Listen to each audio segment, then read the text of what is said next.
Boa noite a todos. Vamos então, independente do nosso credo religioso, pedir as bênçãos do nosso Mestre Jesus para esta noite. E eu estou realmente muito feliz com o convite que a Prefeitura me fez e muito honrado por causa da responsabilidade que é vir falar sobre casamento. Eu sei que falar sobre a convivência familiar é algo de uma importância tão grande que alguma coisa que nós dissemos aqui hoje pode determinar a convivência, a vivência de muitos de vocês. Então, por essa responsabilidade, essa confiança, eu gostaria de agradecer muito. E o tema proposto para essa noite é a convivência familiar. Quando nós falamos de convivência familiar e olhamos a realidade das famílias, alguns desavisados podem imaginar que a família é uma instituição falida. Eu digo isso porque, fazendo palestras em algumas escolas, eu tive a oportunidade de fazer uma palestra em uma escola que tinha mais ou menos 450 alunos, numa faixa etária entre 8 e 16 anos. E eu fiz uma pergunta: levanta a mão, por favor, quem aqui tem uma família que mora pai, mãe e filhos? Ou seja, quem não tem pais separados? Desse universo de 450 crianças, apenas 8 levantaram as mãos. O resto, todos vinham de famílias onde já estavam destroçadas, por assim dizer. E é muito importante esse olhar, porque quando nós fazemos uma observação do universo macro, no Brasil, para a gente não alargar muito as nossas definições, nós ouvimos no noticiário a Operação Lava Jato fazendo uma limpeza como jamais houvera sido feita até hoje no Brasil, descortinando uma podridão que, embora muita gente desconfiava, conhecia, eu tenho certeza que ninguém imaginava a grandiosidade disso. E quando nós observamos o grau de violência na sociedade, o grau de corrupção na sociedade, nós devemos fazer um caminho inverso e observar as famílias. Porque a sociedade, ela nada mais, nada menos é do que o reflexo das famílias. Em outras palavras, a família, ela é a engrenagem que move essa grande máquina que se chama sociedade. E definir ou discutir ou avaliar a convivência familiar, nós precisamos fazer uma análise do macro para o micro. Porque a convivência familiar, ela é realmente muito complicada. Mas então a nossa proposta essa noite é fazer uma avaliação nesse sentido, deixar alguns pontos para que nós possamos compreender, avaliar e reflexionar.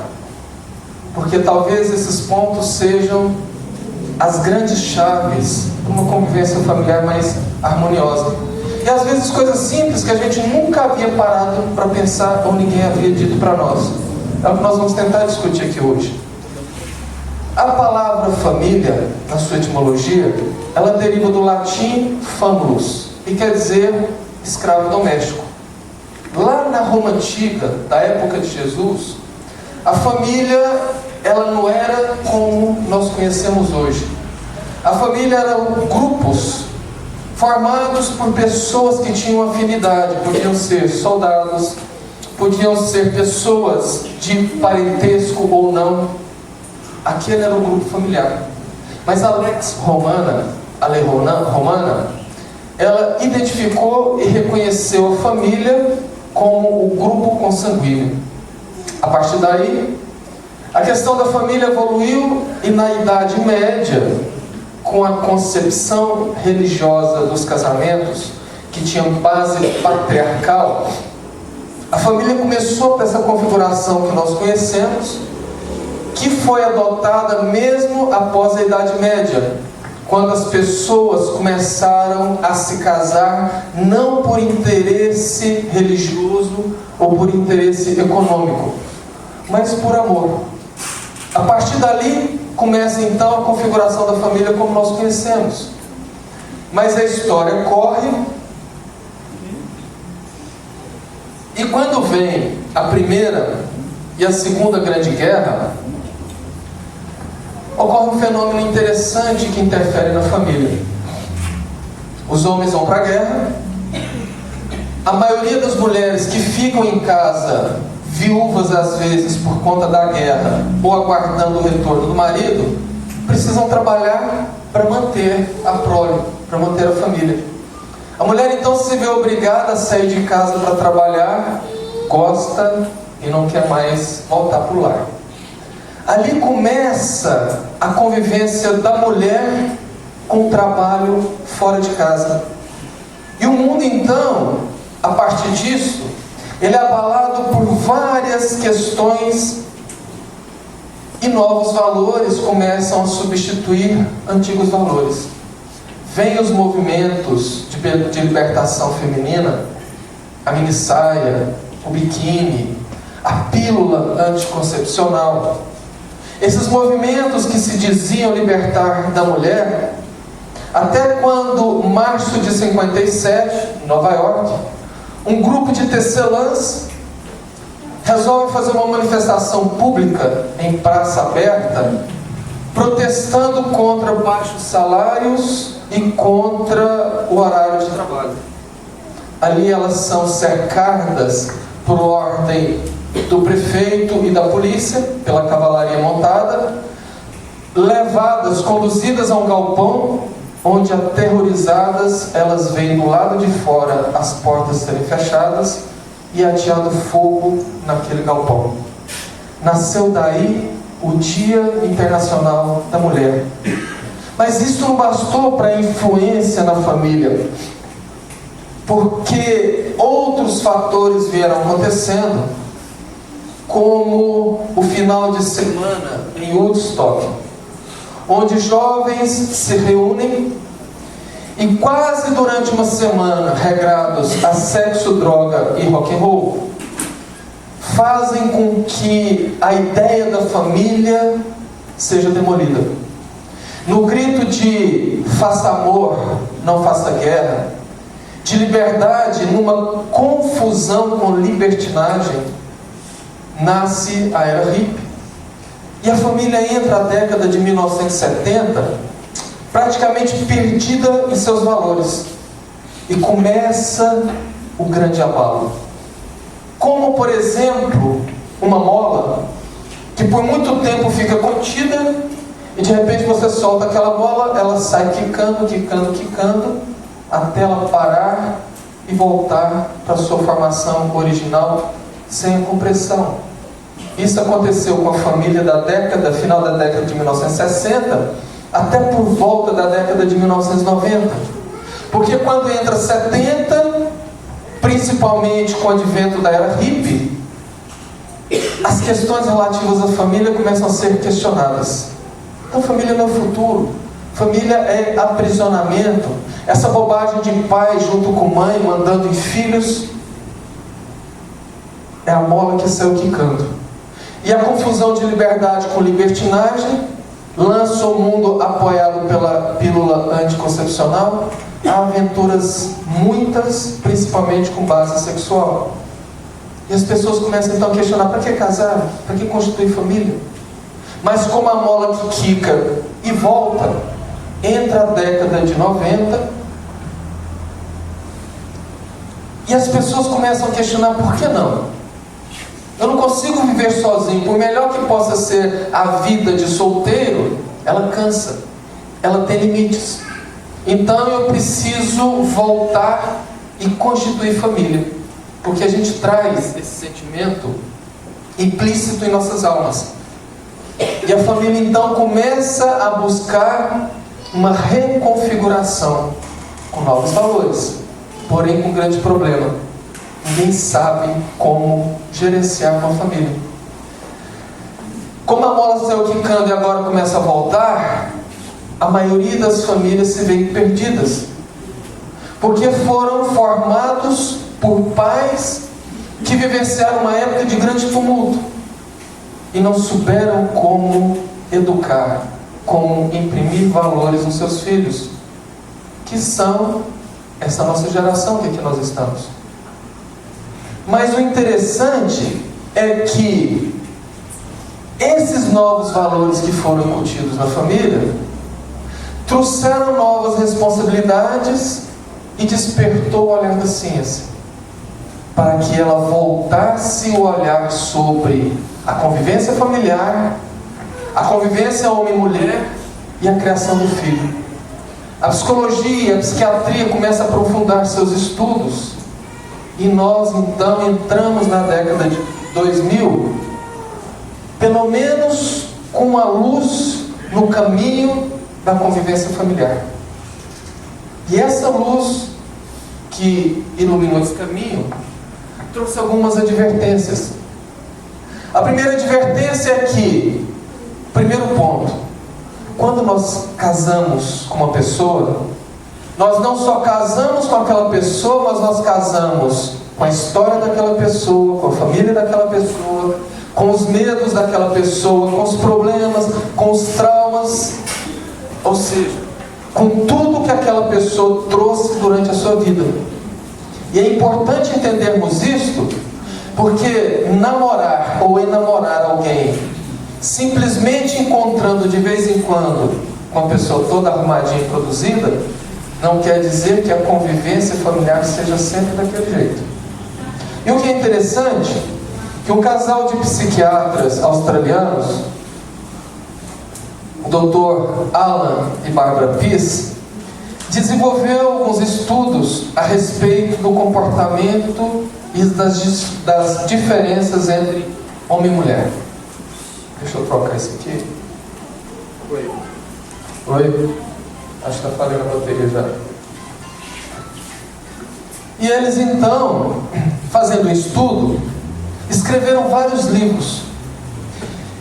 E esses livros foram importantes porque nós temos uma briga eterna onde homem não entende mulher e mulher não entende homem.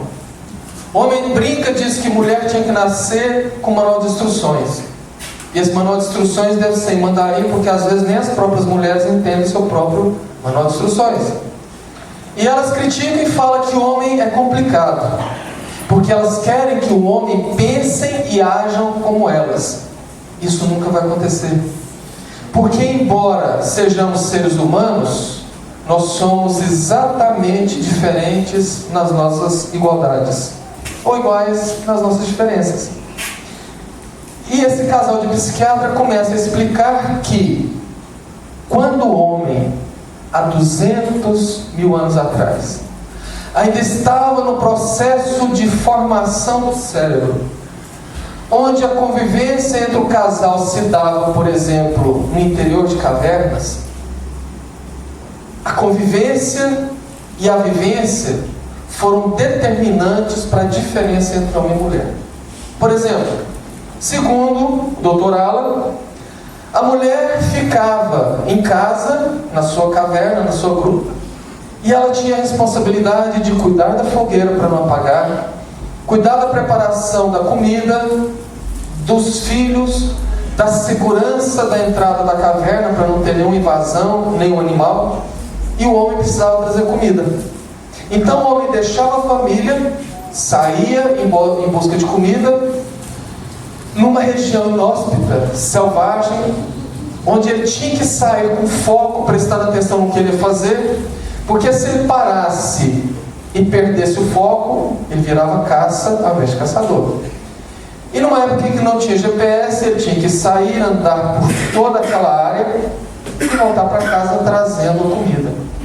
Isso fez com que no desenvolver do cérebro humano, o homem se diferenciasse da mulher no seguinte: no foco, na visão focal, na concentração de uma só coisa e na facilidade de lidar com áreas, por exemplo. E a mulher que precisava ficar lá cuidando de um monte de coisa ao mesmo tempo, ela desenvolveu a visão periférica, que consegue visualizar mais coisas, a condição de multifunções. Em outras palavras, a mulher consegue fazer um monte de coisa ao mesmo tempo, mas o homem só consegue fazer uma só. E esse é um dos grandes motivos de encrenca entre homem e mulher. Porque às vezes o homem está assistindo televisão, toca o telefone e a mulher fala: amor, atende o telefone. Ele fala: então abaixa a TV, porque senão eu não consigo falar. Enquanto a mulher às vezes está falando no telefone com a cunhada, assistindo ao programa da Fátima Bernardes, vendo os filhos que estão fazendo alguma coisa, enquanto ela faz almoço. E ela consegue fazer isso com grande facilidade. E o homem não. A mulher também consegue perceber coisas que o homem não consegue. Um exemplo muito clássico é aquele que o casal sai para uma festa ou sai para um barzinho, e quando volta, a mulher entra no carro com a cara fechada. Aí depois de 5 minutos, o homem vira para ela e fala: amor, aconteceu alguma coisa? Não, está tudo ótimo. Essa é a senha que está tudo errado. Aí ele fala assim: mas por que você está calada? Fala o que aconteceu. Aí ela dá uma respirada funda. Pois muito bem. Você acha que eu não percebi que ela usa um outro nome que o horário não permite, mas vamos colocar como a perua. Você acha que eu não percebi aquela perua dando moral para você a noite inteira, te paquerando e você gostando? E o cara olha assim: não vi não. Larga de ser cínico, é lógico que você viu. Eu vi você olhando. Amor, eu não vi. E não viu. Porque lembra lá da formação do cérebro? O homem é caçador. Ele consegue ver uma zebra a 50 metros de distância, mas a zebra, ele não consegue ver nada em torno. A mulher, como tem uma leitura 20 tons acima e 20 tons abaixo do que realmente está acontecendo, ela conhece a linguagem sensual. Então ela viu a perua mexendo no cabelo, jogando o cabelo para o lado, arrumando a roupa, olhando para o lado dele, e ela fez a leitura de que ela estava interessada. Mas o homem realmente não viu, porque nós não vemos. E o pior é que quando às vezes isso acontece, ela ainda mostra: ah lá, aquela loira está te olhando. Aí o cara passa a olhar para ela, porque ela mostrou. Então o grande segredo é: não mostra. Porque existe essa diferença realmente entre homem e mulher. Outro caso que eles enumeram no livro, e é um caso muito clássico. A mulher tem uma sensibilidade de conhecer o homem pela voz. Às vezes minha mãe liga, eu atendo, ela fala: você está acordando agora? Eu percebo que ela deve ter uma bola de cristal. Ou: meu filho, o que foi? Você está triste? Pelo timbre da voz, uma mulher consegue identificar que alguma coisa está errada com o homem. E o homem, jamais. Eles enumeram lá, e dão um exemplo, de que um casal clássico, a mulher está em casa, o homem chega do trabalho, e pelo jeito que ele bate a porta do carro e entra, ela já percebe que tem alguma coisa errada. Ele então chega, senta-se no sofá e deita e fica olhando para cima. Ela, percebendo que tem alguma coisa errada, chega lá e fala: amor, aconteceu alguma coisa? Não. Como não? Você está... Não aconteceu nada. Porque o homem tem disso. Nós não queremos demonstrar sentimento. Nós guardamos, e isso é um dos maiores motivos dos homens morrerem de infarto. Porque a gente vai guardando, chega um ponto que implode. Mas ela, sabendo que é só dar uma adulada, ela faz um carinho e fala: eu sei, foi seu patrão, né? Aí ele faz aquele bico: foi. Aí conta tudo o que aconteceu. Ela ouve pacientemente, faz um carinho e fala: não, amor, não liga para isso não, vem aqui que eu fiz um jantar gostoso, vamos conversar, amanhã você resolve isso, e fica aparentemente tudo bem. No caso contrário, o homem está em casa, a mulher chega do trabalho, empurrada, nervosa, quase abre a porta do outro lado com a força que ela bateu a porta do motorista, entra em casa, o marido está deitado, assistindo futebol, do jeito que ele está, continua. Ela passa pisando alto, vai para o quarto, e ele só olha: minha mulher chegou, e continua assistindo futebol. E ele só percebe que aconteceu alguma coisa quando dá 8 horas da noite e o jantar não saiu. Aí ele vai até no quarto, abre a porta, vê ela debruçada na cama e faz uma pergunta extremamente inteligente: amor, aconteceu alguma coisa? E aí pronto: você é um insensível, por que você não vê como eu estou? Porque blá blá. Acabou a noite. Simplesmente por conta de uma condição que ela não entende, que nós não temos essa sensibilidade, nós não temos essa percepção. Eu poderia passar a noite inteira dando esses exemplos que mostram exatamente a diferença. E esse é um dos maiores problemas da convivência familiar. Nós não sabemos lidar com as diferenças. Nós não sabemos lidar com as nuances e queremos que o outro pense como nós, que haja como nós, que pense como nós. Isso nunca vai acontecer. Porque cada indivíduo é um indivíduo diferente. Cada pessoa é uma pessoa, é um universo diferente. E além do mais, homens e mulheres somos sim muito diferentes.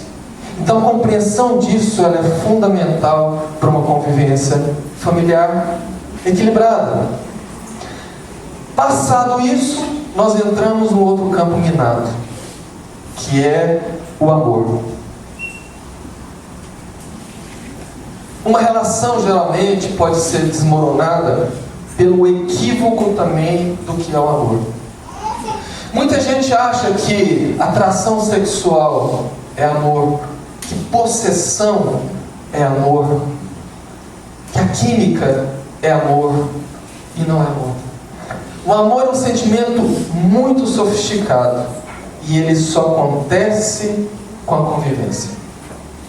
Tanto é verdade que o exemplo de amor que, digamos assim, mais sublime que existe, que é o amor da mãe para o filho, ele só nasce com a convivência. Uma mãe acaba de dar à luz, o pediatra leva o filho para o berçário, a mãe não conheceu. Depois chama a mãe e mostra o filho dela junto com outras 5 crianças e diz: me aponta qual é o seu filho. Ela não sabe, ela não tem o filho ainda, mas pega aquele bebê, coloca no colo, na primeira sugada começa a despertar o amor, e dali para frente ela vai identificar ele até no escuro. E isso acontece com nós nas relações. Por esse ponto é muito difícil aquelas relações à distância, porque quando confundimos a paixão com o amor, nós achamos que amamos loucamente, e a paixão, segundo a ciência, tem data de validade, que vai de 3 meses a 7 anos. Por isso da famosa crise dos 7 anos. Porque quando acaba a paixão e não se construiu o amor, a relação rui. Porém, o amor é requintado, mas como o tripé daquela câmera, ele também tem um tripé que precisa se apoiar para existir. E esse tripé é o respeito, a admiração e o desejo. Cujo tripé ele é fundamental porque durante a vida algum desses valores se perdem ou entram em baixa e precisa ter pelo menos outros 2 para sustentar. Quando o respeito por algum motivo entra em baixa, a admiração e o desejo sustentam a relação. Quando a admiração por algum motivo entra em baixa, o respeito e o desejo seguram a relação. E assim vai. Nós vamos sambando entre esses valores e esses sentimentos para sustentar o amor. O que seria respeito, admiração e desejo? Respeito seria uma coisa como parecida assim: eu vou fazer um curso lá no Japão, do outro lado do mundo. E lá no Japão eu estou numa cidade do interior, onde não conheço ninguém, onde não sou conhecido. E lá pinta um clima entre eu e a japonesinha. Pinta aquele clima e eu penso, pode rolar alguma coisa entre eu e ela que ninguém no mundo vai ficar sabendo, porque daqui 2 dias eu volto para o Brasil sem nenhum contato com ela, não tem nenhuma chance dela conhecer alguém por aí para que a conversa corra. Mas mesmo assim eu não vou querer ter nada com ela, porque embora eu esteja num lugar isolado, eu respeito a minha mulher que ficou lá no Brasil. Isso é respeito. A admiração é aquele sentimento de que você gosta tanto, reconhece tanto os valores daquela pessoa, portanto você admira ela tanto, ao ponto de você dizer assim: se eu não for namorado dela ou marido dela, pelo menos eu quero ser amigo, porque eu admiro muito ela, eu gosto de estar convivendo com ela. E o desejo, não precisa nem explicar, é aquele sentimento que nos leva a gostar da comunhão sexual, cujo sentimento, ao contrário do que muita gente imagina, não dura para sempre. Aquela ideia de que eu vou separar do meu marido porque eu não sinto mais borboletas no estômago, porque eu não sinto mais aquela atração de antigamente, isso é natural. O tempo passa, a beleza plástica passa, e os valores do desejo também passam, mudam, para ser mais correto. Mudam porque aquele desejo da juventude que era voltada para um corpo bonito, uma pele e uma tez bem cuidada, ela se transfigura para um desejo pautado muito mais na emoção e nos sentimentos. Então ele também evolui. Mas ele precisa existir, porque ao contrário que as pessoas imaginam, o sexo não é 50% nem 70% da relação, é 20%. Mas é um 20% que tem que funcionar bem, porque é um dos pés do tripé da relação. Então, entendido isso, a diferença homem e mulher, entendido o que é o amor, era somente aí que nós deveríamos dizer: agora eu estou pronto para casar. Mas eu posso falar agora eu estou pronto para casar quando eu disser assim: agora eu estou pronto para fazer a minha mulher ou meu marido feliz. E não o contrário. Ah, eu quero casar porque eu quero arrumar alguém para me fazer feliz. Isso é uma visão psicologicamente infantil. Ninguém vai parar a vida para fazer o outro feliz. Aquela ideia de almas gêmeas existe muito bonito nos filmes e nos romances, porque na realidade existem no máximo almas que gemem, porque ninguém é metade de ninguém. Nós somos 2 individualidades que precisamos nos apoiar e nos completar. E não eu vou arrumar alguém para cuidar dos meus problemas, para resolver as minhas coisas, para me fazer sorrir. Não funciona desse jeito. Nós precisamos entender que eu só estou pronto quando eu estiver disposto a fazer o outro feliz, a participar da vida do outro, não como uma metade, mas como um complemento, que é muito diferente de metade. José Raul Teixeira, ele costuma falar que, começada uma relação, nós precisamos entender que aquele amor que já engatinha, que já deveria pelo menos estar aprendendo a andar com a convivência, ele precisa ser nutrido. E ele dá o exemplo como, por exemplo, um vaso de plantas, uma roseira, um vaso. Se aquela planta é muito linda, todo dia você passa e admira: que planta linda, que planta linda, e não faz nada por ela, um dia ela morre, ela seca. porque ela precisa ser cuidada. Assim é o nosso sentimento na relação.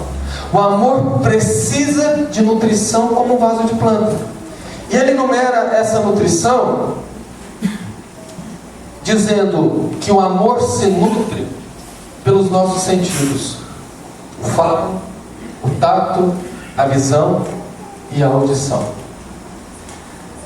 A visão. Quem não gosta de ver alguém limpinho, bem arrumado, produzido, às vezes? No namoro, o rapaz vai na casa da menina e ela passou a tarde inteira no salão, se depilou, arrumou o cabelo, hidratou, passou um batom, uma roupinha legal, se perfumou. Ele também limpou o carro. O visual é interessante.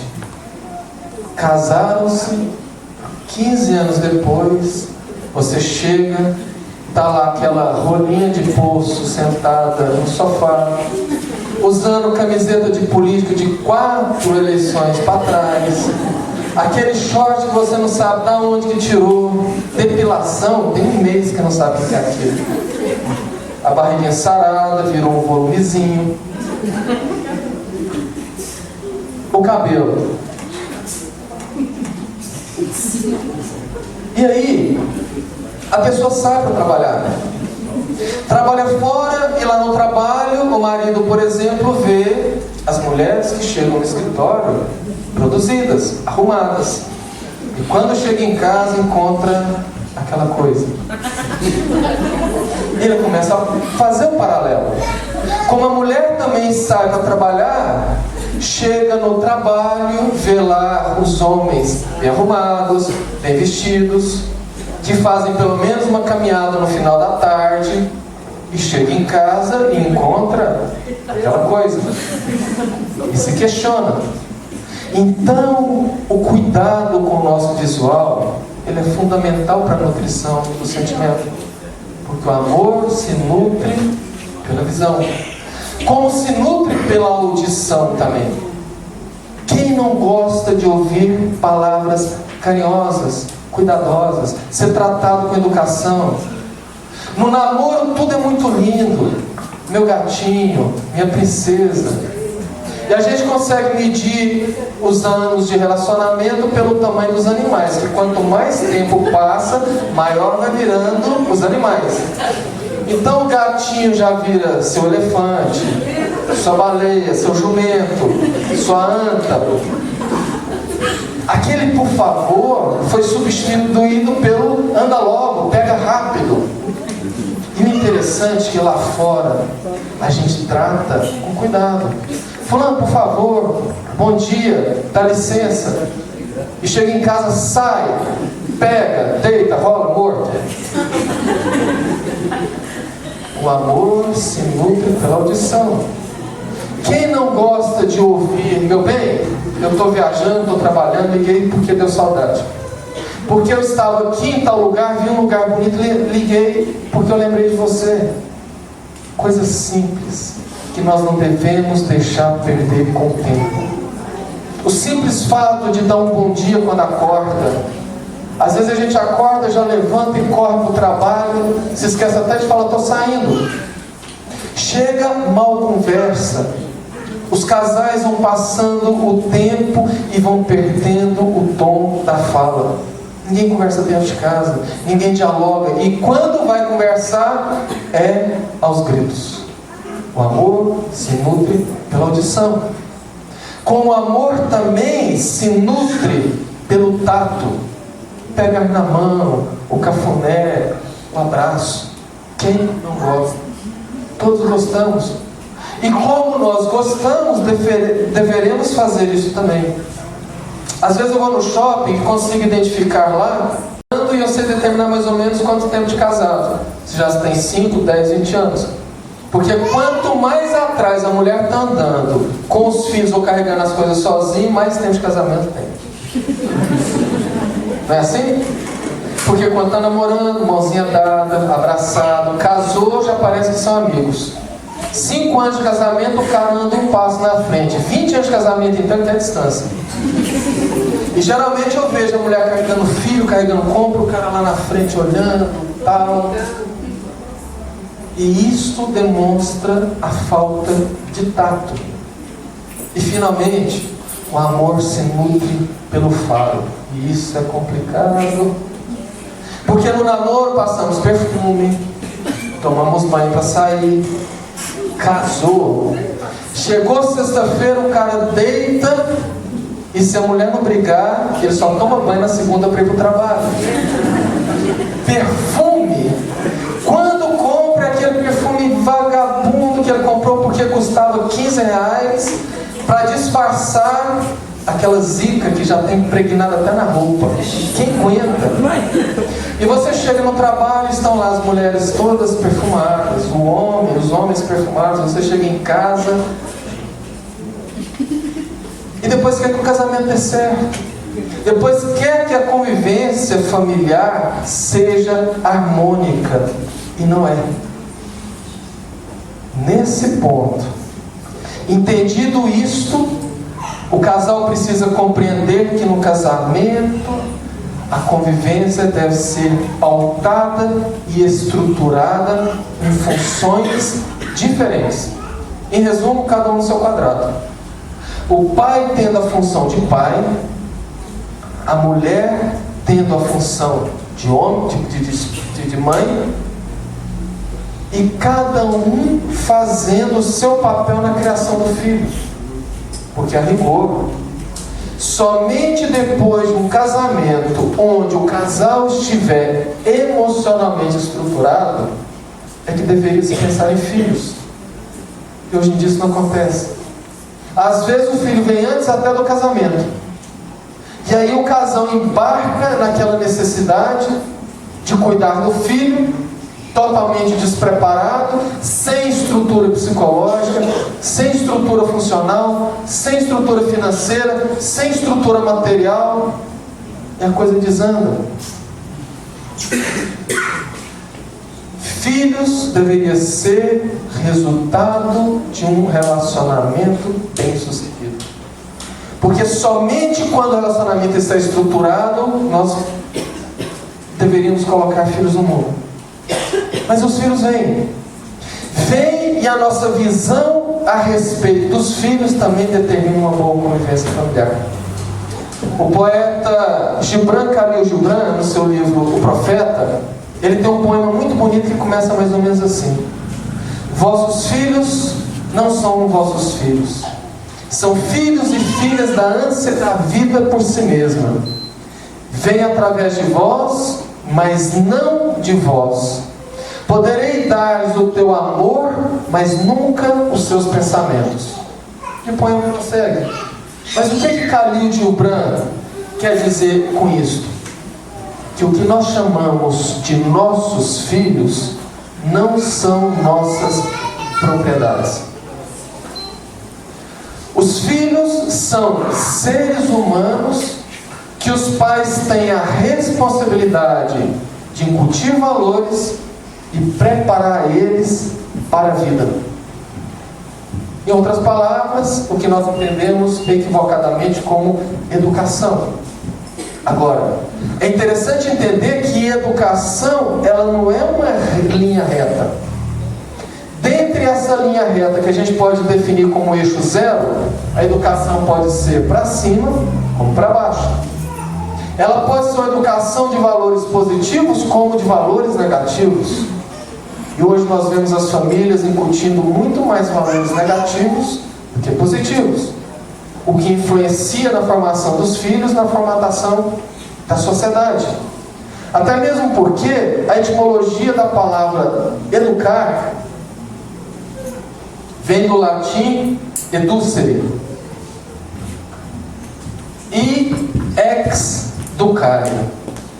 O prefixo ex vem de extrair, explodir, extravasar, ou seja, puxar. Educare vem de dentro. Então a etimologia da palavra educar quer dizer puxar de dentro. Como assim? Agostinho dá uma noção disso quando ele fala que os pais precisam observar as crianças desde o berço. Porque desde o berço as crianças dão sinais a que vem. Ou seja, a criança desde o berço, ela já começa a demonstrar se ela é carinhosa ou agressiva, egoísta ou altruísta, calma ou não. E o pai observando aquilo, quer dizer, puxa de dentro a personalidade da criança, ele vai conseguir mensurar a instrução, que a gente confunde com educação, que vem do latim intruere, que quer dizer empilhar, colocar em. Então educar na realidade, obrigado, é puxar para fora e depois instruir. Isso quer dizer o quê? Que você que vai ter, por exemplo, mais de um filho, você precisa observar cada um, porque cada um tem uma personalidade diferente. E aí mensurar que instrução você vai dar. Porque se a criança for muito egoísta, quer tudo para ela, você tem que dar uma instrução mais altruísta. Se ela for altruísta, daquela dada, que dá tudo para todo mundo, você tem que dar uma instrução indicando a ela que não deve ser desse jeito. E por aí vai. Muito nervosa, muito calma. Por isso que alguns pais lotam consultórios de psicólogos dizendo assim: eu não sei o que aconteceu, eu tenho 5 filhos, dei a mesma educação para os 5 e todo mundo se perdeu. Claro, são 5 personalidades diferentes, 5 pessoas com caráter diferente. Você deu a mesma instrução, não funciona para todo mundo. Isto quando a família, os pais, não relegam a educação para empregadas domésticas, que por suas vezes já vem de uma família também que não tem base, portanto ela não sabe e nem tem obrigação de instruir, ou para a escola. Leva o filho para a escola, bota na creche, para que o monitor ou a professora façam a função que deveria ser do pai e a mãe. E é tão interessante que alguns pais botam os filhos na escola para serem educados, a professora chega junto com o filho manda mensagem no WhatsApp para o pai falando que a professora brigou com ele. Antes de terminar a aula, o pai já está na escola para brigar com a professora junto com o filho, mostrando como não se deve fazer. E no mundo de hoje, onde nitidamente a gente percebe que as crianças estão cada vez mais cedo começando a vida, muito inteligentes, muito desenvolvidos. Eu tenho sobrinha de 4 anos que ensina a mãe a mexer no celular. Eu tenho uma sobrinha que fez 1 ano, que você bota o celular na mão dela, ela consegue ir onde ela quer dentro do celular, buscar o joguinho que ela quer. A revista Scientific American diz que a cada ano as crianças nascem com 3 pontos a mais no QI. Isso indica que nós estamos caminhando para uma sociedade muito inteligente. E cabe aos pais acompanhar isto, porque se os pais não souberem incutir valores nos filhos, instrução, junta-se uma inteligência muito grande com valores baixos, nós vamos entender esses jovens e adolescentes que conseguem bolar um assalto muito bem armado, que conseguem praticar crimes cibernéticos extremamente sofisticados, porque tem inteligência, mas não tem moral. E isso passa pelo modo que o pai e a mãe trabalham com o filho dentro de casa. Eu já vi mãe tratar um filho carinhosamente assim: moleque, passa pra cá, senão enfia a mão na sua cara. Que tipo de caráter vai ser um jovem que cresceu ouvindo a mãe falar que vai enfiar a mão na cara dele, que vai matar ele, que vai espancar ele, e o pai também? Se ele ouve isso da própria mãe, do próprio pai, como que ele vai tratar a sociedade? Isso é fundamental. Nós precisamos introduzir novos valores. E esses novos valores vai pelo jeito que a gente trata nossos filhos. Por exemplo, o pai chega em casa e a filhinha dele chega e fala: papai, olha aqui, eu fiz esse desenho aqui para você. E ele olha que é desenho típico de criança: uma casinha, uma árvorezinha, uma fumacinha saindo da chaminé, uma cerca, um sol e algumas nuvens. E ele olha aquilo e percebe que o telhado está cor de rosa, que a árvore está maior do que a casinha, que o sol está pequenininho e que as folhas da árvore foram pintadas de marrom. Ele olha e fala assim: minha filha, o que é isso? Está ficando louca? Onde você já viu um telhado cor de rosa, árvore com as folhas verdes? Quem te ensinou isso? Que coisa feia. Ela passa a vida sendo criticada quando ela queria, por exemplo, agradar. Que tipo de personalidade a Aninha vai ter quando crescer? Vai ser uma menina insegura. Aquelas que tudo que ela vai fazer, ela tem medo. Se ela vai no banheiro, ela chama a amiga para ir no banheiro. Se ela veste uma roupa, ela tem que perguntar: e aí, como é que ficou? Ficou bom? Ela não consegue tomar decisões. Teve um ego desfocado, ficou insegura. O contrário também não é saudável. A Aninha chega lá e fala: papai, aqui o desenho que eu fiz, o mesmo desenho. E o pai: que coisa mais linda! Que desenho magnífico! Que árvore linda! Que casa! Você é demais! Se ele for espírito, ele fala: é a reencarnação de Tarsila do Amaral, só pode, é quase um lembrando. O que vai acontecer com a Aninha? Ela vai crescer aquela pessoa arrogante, que acha que tudo que ela faz é o melhor, que tudo que ela faz é o mais certo, e que tudo e todos têm que se sujeitar ao que ela faz. Por isso que, como disse Buda, o caminho do meio sempre: nem criticar, nem elogiar exageradamente. Chama a Aninha e fala: Aninha, gostei do seu desenho, mas veja bem, vamos ali fora. Olha aqui, você pintou as folhas da árvore de marrom, olha lá, as árvores são verdes. O desenho é seu, você faz do jeito que você quiser, mas o correto é daquele jeito. Olha aqui, você fez a casa pequenininha com a árvore grande, mas na realidade é o contrário. Você está vendo que as telhas não são cor de rosa? Corrige. Ela volta para o quarto, corrige, mostra. O pai fala: não, agora realmente ficou legal. O que vai acontecer com ela? Ela vai crescer sendo uma pessoa ponderada, sabendo que ela pode errar e corrigir, e sabendo que ela pode construir.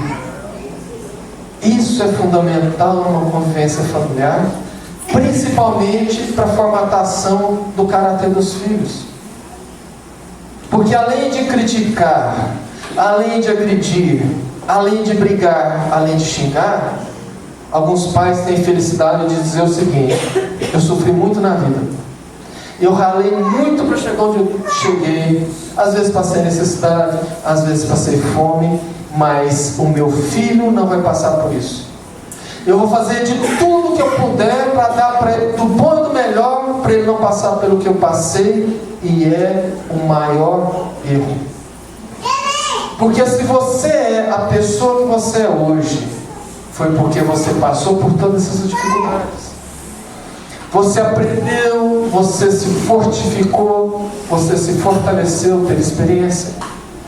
E isolar o filho numa bolha, achando que com isso você vai proteger das mazelas do mundo, faz com que você crie um incapaz. Faz com que você crie uma pessoa que, quando chegar lá fora e se deparar com o mundo e você não estiver do lado, o mundo engole ele. É como, por exemplo, aquela pessoa que vê lá uma borboleta se esforçando para sair do casulo. Aí ele olha assim e fala: nossa, como a natureza é cruel, deixa eu ajudar. E abre o casulo para facilitar a vida dela. O que vai acontecer? Ela vai cair no chão e vai morrer.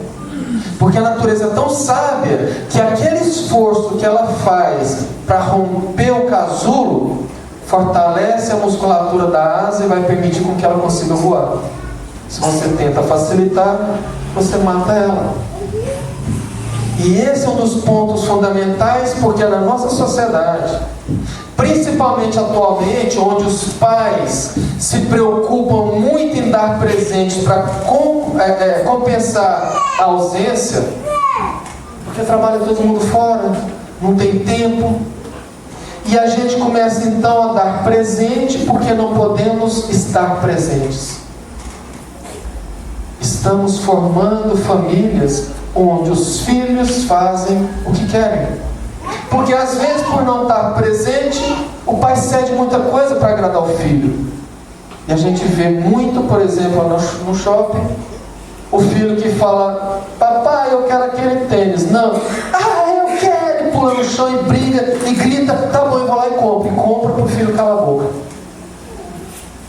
E está estragando a formatação da personalidade. Porque ele vai achar que dali para frente basta ele dar um grito, basta ele fazer um escândalo e a vida dá tudo para ele, o que não é verdade. Por isso que a frase mais fundamental na criação de uma criança, de um filho, é: não pode. Isso é fundamental. Se eu tenho condições, eu dou. Se eu não tenho, eu não dou. E o contrário também. Se eu tenho condições, eu não dou tudo. Você precisa saber o valor. Você precisa aprender que na vida você não ganha tudo de mão beijada. Por isso que conhecer perdas e frustrações é fundamental para que a criança cresça e consiga chegar num ponto. No ponto de saber encarar a vida e no ponto de saber ser eles próprios.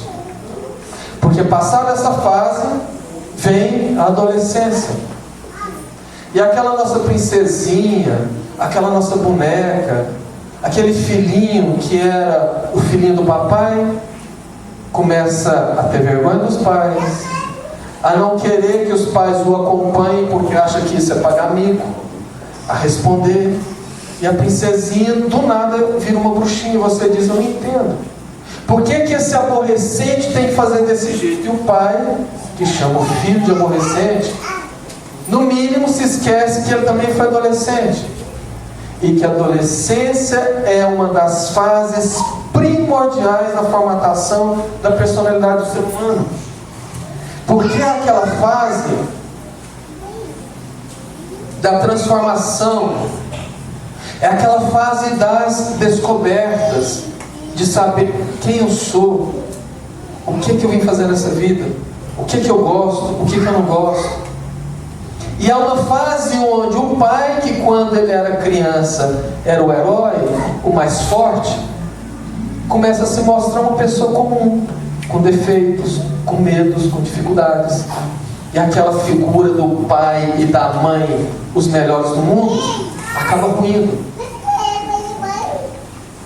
E o filho começa a ter vergonha, começa a não querer estar junto, porque ele também tem que se afirmar no grupo dele. Ele também tem que se mostrar que ele é melhor ou maior, ou um dos melhores. E chega aqui outro ponto fundamental, porque os pais não conversam mais com os filhos. Os pais começam a ver os filhos com atitudes e comportamentos diferentes e não conversam. E quando assusta, o filho já está tendo uma overdose. Ou acham que a filha é muito jovem, que ainda não está nem na puberdade e não conversa com ela sobre sexo, por exemplo. E quando a mãe acha que está na hora de conversar sobre sexo com a filha, descobre que ela já fez até 2 abortos. E no mundo de hoje, onde cada vez mais essa geração está sensualizada e sexualizada, e tem as facilidades da internet, a coisa está muito complicada. E eu falo isso de cadeira. Aos sábados à tarde, lá em Jataí, eu ajudo em trabalhos assistenciais na periferia, com famílias realmente carentes. E lá eu vejo cada coisa que vocês não têm noção.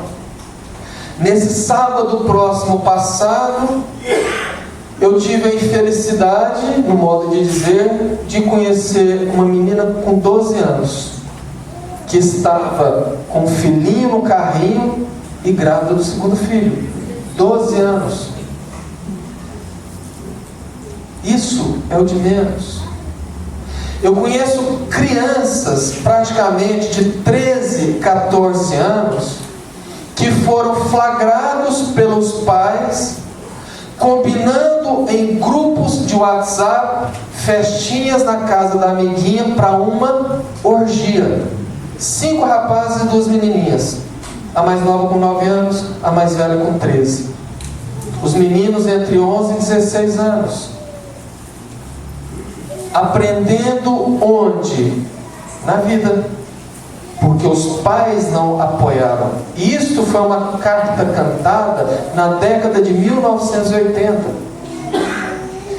Quando uma estrela global lançou e se firmou no mercado com uma música de extrema poesia que começava como Hilari, Hilarie, oh, oh, oh. E Frank Sinatra, conhecido como a voz, já morto, que foi um dos maiores cantores do mundo, esteve no Brasil na década de 1980 fazendo um show no Maracanã, voltou para os Estados Unidos e deu uma entrevista na CNN dizendo: no Brasil as crianças se vestem como prostitutas. Porque era a fase da Xuxa que ensinava as nossas crianças a vestirem micro-short, topzinho, ficarem extremamente maquiadas. Depois vem El Chan com a dancinha na boquinha da garrafa. E a coisa vai descambando para baixo. E se coloca na vitrine o que se quer vender. E você pega um grupo de adolescentes que estão descobrindo a sexualidade, com os hormônios pulando por tudo quanto é poro, demonstrando e mostrando seus corpos. O que você acha que vai acontecer? O que está acontecendo? Eu conheci o nascimento da micareta, que são os carnavais fora de época, e acompanhei a evolução, porque a cultura das micaretas era ninguém de ninguém, como os carnavais, todo mundo beija todo mundo. Tanto é que lançaram a música Beija 1, Beija 2, Beija 3, e foi ao ponto de mais ou menos 10 anos atrás, 8 anos atrás, existia uma moda que era as meninas apostarem entre elas, quando iam para alguma festa ou uma boate, quem beijava mais rapazes até o final da noite. E no final da noite chegava: não, eu já beijei 10, eu beijei 15.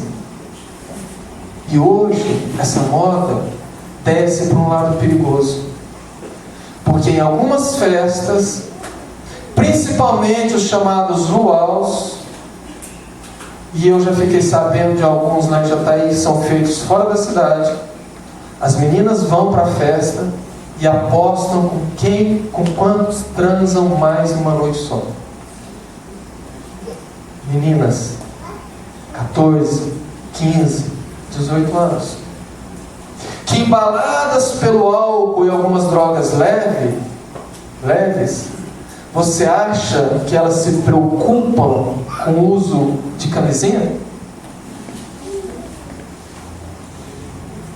Ao ponto de um primo meu, médico, que foi diretor do Hemocentro Jataí, uma vez conversando comigo e falando: eu não posso dizer quem e nem nome, porque são de ética, mas eu conheço aqui em Jataí muita gente, muitos jovens, de A a Z, ou seja, da classe social mais baixa até a mais alta, em todas as faixas etárias, contaminadas com o vírus HIV, o da AIDS. Uns, sabendo, estão transmitindo por revolta, e outros, sem saber, continuam. Porque hoje a nova geração não sabe o que é preservativo mais. E a coisa mais comum é ir para uma boate Conhecer uma pessoa que você não sabe de onde que veio, ficar com ela e terminar a noite no motel. Exemplos que nasceram dentro dos lares, através da convivência familiar. Dos pais que ensinaram traindo as esposas, ou as esposas ensinaram traindo os maridos. Porque essa criança cresce vendo isso acontecer dentro de casa. Como que você acha que vai ser a vida dessas pessoas? Como que você acha que vai ser a formação dessas crianças? Porque o exemplo não é a melhor forma de ensinar. O exemplo é a única maneira de ensinar. E os pais só conseguem uma boa convivência familiar com os filhos dando exemplo. Dando exemplo de não brigar, não jogar lixo pela janela do carro, não parar na vaga de idoso ou de deficiente físico porque não quer andar 30 metros atrás, a mais. De chegar na lotérica e ver um amigo lá na frente, esquecer que todo mundo que está ali na frente também tem coisa para fazer, chegar lá e passar para o amigo pagar a conta. De não beber. E aí que o bicho pega. Aí que o bicho pega, porque nós nunca tivemos uma sociedade tão alcoolizada como temos hoje. E isso é fundamental na convivência familiar. Porque tomar uma é cultura. Beber uma na happy hour, uma cervejinha no carnaval, é cultura. E eu já vi, alguns anos atrás, pai molhando o bico do filho na cerveja, botando na boca, ele fazendo pitoca, falando: tá vendo, meu filho é homem. Para mim esse cara tinha que ser preso, porque ele está despertando um alcoólatra. E somente quem tem um alcoólatra dentro de casa sabe a desgraça que é o alcoolismo, considerado pela Organização Mundial de Saúde como uma doença cruel e séria, que começa como? Na brincadeira. Uba. Eu bebo socialmente, eu paro quando quiser. Não para. Principal característica de você é um alcoólatra: beber dentro de casa sem nenhum motivo. E por que nós temos uma sociedade alcoolizada? Porque hoje, onde nós vamos, a propaganda é beber. A indústria de bebida patrocina bandas, patrocina compositores para fazer músicas alusivas à bebida. Por quê? Água mole, pedra dura, tanto bate até que fura. Você liga o rádio e as sertanejas que tocam só falam em quê? Vamos beber, vamos beber, vamos beber. Dificilmente você ouve uma música que em algum ponto da letra não fala copo, bebida. Dificilmente. E algo começa a descambar, a ficar mais sério. Porque como às vezes cantar já não faz tanto efeito, hoje, principalmente as duplas sertanejas, começam a fazer seus shows e beber no palco, induzindo 2.000, 3.000, 100.000 jovens a consumir álcool, lançando a nossa sociedade num buraco imensurável. Porque segundo a Organização Mundial de Saúde, um alcoólatra compromete a vida de 6 pessoas. Porque tem que cuidar dele, porque se ele beber demais dá vexame, porque não pode sair de casa, porque se ele beber ele faz alguma coisa errada. E a pessoa começa a desenvolver doenças, a comprometer a economia familiar, a ter uma convivência familiar complicadíssima, porque a pessoa bebe, ela abre as portas do sentimento, que quando está sóbrio ele é contido. Bebeu, libera tudo. Bate na esposa, quebra tudo. A mulher bate no marido. E o que é feito da convivência familiar? O que nós vemos hoje. Então, o exemplo deve ser fundamental. Ninguém ensina falando: faz o que eu faço, mas não faz o que eu... Faz o que eu falo, mas não faz o que eu faço. Ninguém. Nós ensinamos fazendo.